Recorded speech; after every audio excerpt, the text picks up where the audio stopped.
Hello anime fan and welcome back to our channel. तो क्या ही कमाल का एपिसोड होने वाला है ये तो, क्योंकि इस वीडियो में हम देखने वाले हैं एक बहुत ही बड़े और खतरनाक जैसे काइजू को, जिस पर किसी भी तरह के अटैक का कोई असर नहीं होता। तो ऐसे में ये लोग इसे किस तरह से हराएंगे ये तो हमें आगे ही पता चलने वाला है। तो इसलिए वीडियो को एंड तक लाजमी देखना और लाइक भी जरूर कर देना। So let's get start. तो अब तक हमने देखा कि ये एलियन काइजू खुद को साइज में बहुत ही बड़ा बना लेता है, इतना बड़ा कि इसके आगे इतनी बड़ी बिल्डिंग्स भी काफी छोटी लग रही होती हैं, जो देखकर ओकरुन और मोमो की तो हालत ही खराब हो जाती है कि भाई ये तो बहुत ही बड़ी मुसीबत आ चुकी है। तो इसके बाद ये काइजू भी इन सभी पर अटैक कर देता है और ये लोग उसके अटैक से बचकर भाग रहे होते हैं। ये लोग देखते हैं कि पूरा आसमान ही काला हो चुका होता है और यहाँ मौजूद बाकी सभी लोग घायल हो चुके होते हैं। मतलब कि अब मोमो, ओकरुन, आयरा, जीजी और किंटा साकाटा भी इस एलियन के डोमेन में फंस चुके हैं। वेल बाकी सब तो ठीक है, लेकिन मुझे ये समझ में नहीं आया कि ये किंटा यहाँ पर क्यों है, क्योंकि उसके पास तो कोई पावर भी नहीं है, तो वो यहाँ पर कैसे आया। मुझे तो इस बात का बिल्कुल भी नहीं पता, लेकिन अगर आपको पता है तो आप लोग मुझे कमेंट करके जरूर बता देना।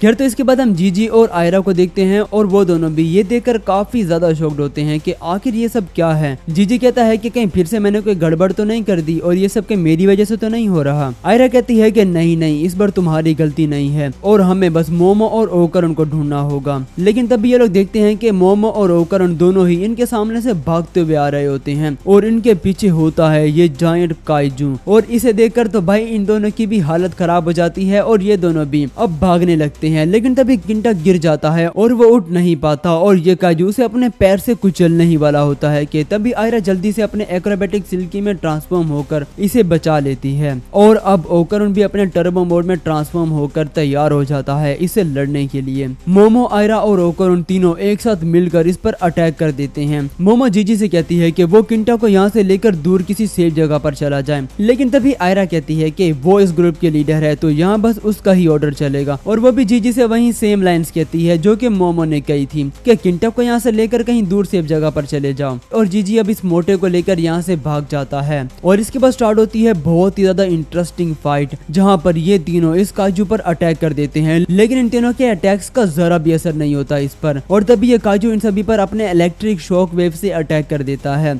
जिससे ये सभी बड़ी मुश्किल से खुद को बचा पाते हैं। और इसके बाद आयरा एक गाड़ी को अपने बालों से उठाकर सीधे इस काजू के सर पर दे मारती है और तभी मोमो भी अपनी साइकिक पावर से एक गाड़ी को उठाकर सीधा इसके पैरों पर मारती है, जिस वजह से ये काजू सीधा जमीन पर गिर जाता है। लेकिन तभी वो अपनी पूंछ से इन दोनों पर काउंटर अटैक कर देता है और इन्हें उड़ाकर दूर फेंक देता है। आयरा फिर से इस पर अपने बालों से अटैक करने लगती है, लेकिन इस बार ये आयरा को पकड़ लेता है और इसे कुचलने लगता है। लेकिन तभी आयरा को बचाने के लिए मोमो कुछ साइन बोर्ड्स को उठाकर सीधा इसके सर पर दे मारती है, जिस वजह से आयरा खुद को छुड़ा लेती है। लेकिन इन्हें कुछ भी समझ में नहीं आ रहा होता कि आखिर ये लोग इसे कैसे हराएंगे, क्योंकि इन्हें अभी तक तो इसकी कोई भी वीकनेस नजर नहीं आई। तो इसके बाद ये काजू फिर से अपने इलेक्ट्रिक शॉक वेव से इन पर अटैक कर देता है और मोमो अपनी साइकिक पावर से ओकरुन और खुद को बचा लेती है। इसकी इलेक्ट्रिक पावर को देखकर ओकरुन को कुछ समझ में आता है कि ये जो काजू है वो अपने सींग से उस कॉस्मिक एनर्जी को एक इलेक्ट्रिक एनर्जी में चेंज करके अटैक कर रहा है। तो अगर ये लोग उसके एनर्जी सोर्स तक पहुंच जाएं तो शायद हो सकता है कि ये लोग उसे हरा पाए। तो इसके बाद आयरा इसका ध्यान भटकाने लगती है और फिर से मोमो अपनी साइकिक पावर से उसकी इलेक्ट्रिक वेव्स को पकड़कर उसे सीधा जमीन पर मारती है, जिस वजह से ये काजू सीधा जमीन पर जा गिरता है और आयरा फिर से इस पर एक फाइनल ब्लो करने वाली होती है। लेकिन तभी वो यहाँ से गायब हो जाता है,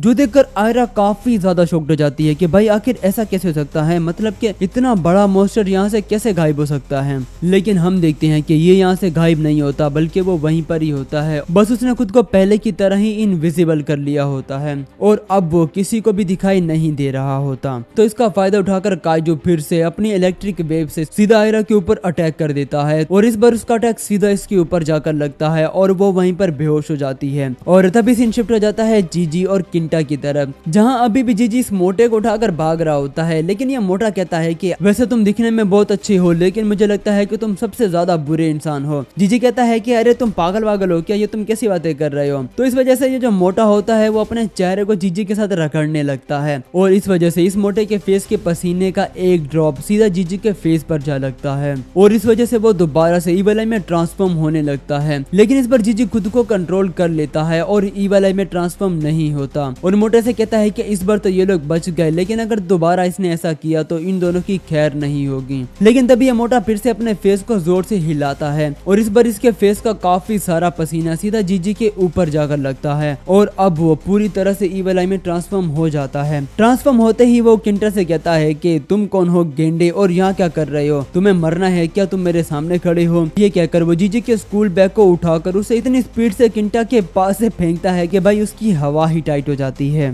अब ईवल आई यहाँ से जाने लगता है, लेकिन तभी किंटा कहता है कि तुम मुझे छोड़कर कहाँ जा रहे हो, क्योंकि मोमो ने तुम्हें मुझे बचाने का कहा था और अगर तुम मुझे यहीं छोड़कर चले जाओगे तो मैं मोमो से तुम्हारी शिकायत कर दूंगा और मोमो तुम्हें नहीं छोड़ेगी। तो ये सुनकर ईवल आई कहता है कि मोमो कहाँ पर है। किंटा कहता है कि तुम पागल वागल तो नहीं हो क्या, मोमो ने तुम्हें कहा था ना कि हम सब उसके घर पर मिलेंगे। जो सुनकर ईवल आई कहता है कि अच्छा, तो लगता है कि शायद आज वो दिन है जब ओकरुन उससे फाइट करेगा। तो इस वजह से ये यहाँ से भाग जाता है सीधा मोमो के घर की तरफ। खैर, तो इसके बाद हम फिर से देखते हैं कि ये काजू आयरा पर अटैक करने ही वाला होता है कि तभी ओकरुन अपनी फुल स्पीड से आकर आयरा को बचा लेता है, लेकिन क्योंकि उसने अपनी पूरी पावर यूज कर ली होती है तो वो फिर से नॉर्मल इंसान बन जाता है और दोबारा से ट्रांसफॉर्म नहीं कर पा रहा होता और इस वजह से वो सीधा जमीन पर गिरने लगता है। लेकिन तभी मोमो अपनी साइकिक पावर से इन दोनों को पकड़ लेती है और इन्हें यहाँ से लेकर भाग जाती है और ये लोग भी भागकर सीधा मोमो के घर आ जाते हैं और ये लोग देखते हैं कि इनके सामने अब दूसरी मुसीबत खड़ी होती है, यानी कि द ईवल आई। और वो ओकरुन से कहता है कि तो फिर चलो लड़ो मुझसे, लेकिन ओकरुन कहता है कि अरे आज थोड़ी ना लड़ेंगे हम लोग, आज तो मैं काफी ज्यादा बिजी हूँ। तो ये सुनकर ईवल आई चुप हो जाता है और इसके बाद मोमो ओकरुन से कहने लगती है कि क्यों ना वो लोग ईवल आई को यूज करें काजू से लड़ने के लिए, लेकिन ओकरुन कहता है कि नहीं, वो लोग ऐसा बिल्कुल भी नहीं कर सकते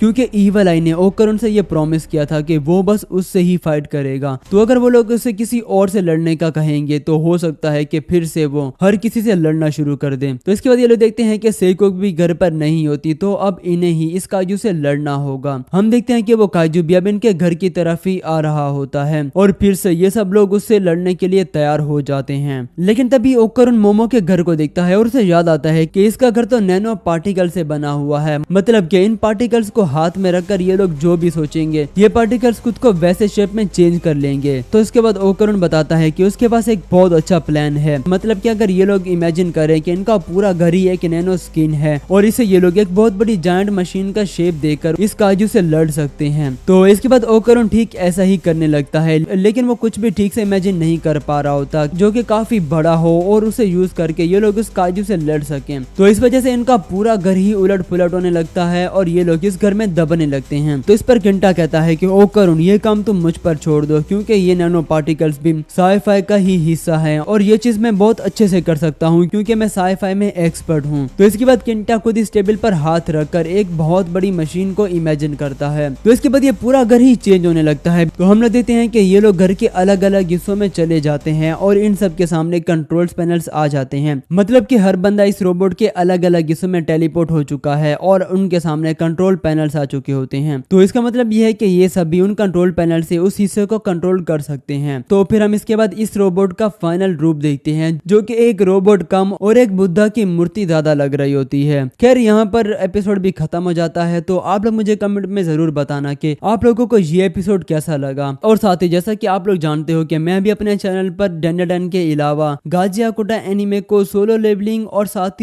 ही काजू नंबर 8 को भी एक्सप्लेन कर रहा हूँ। और इसके अलावा अगर आपके और भी कोई फेवरेट एनिमे है तो आप लोग वो भी मुझे कमेंट में बता देना, मैं उसे भी एक्सप्लेन करने की कोशिश जरूर करूंगा।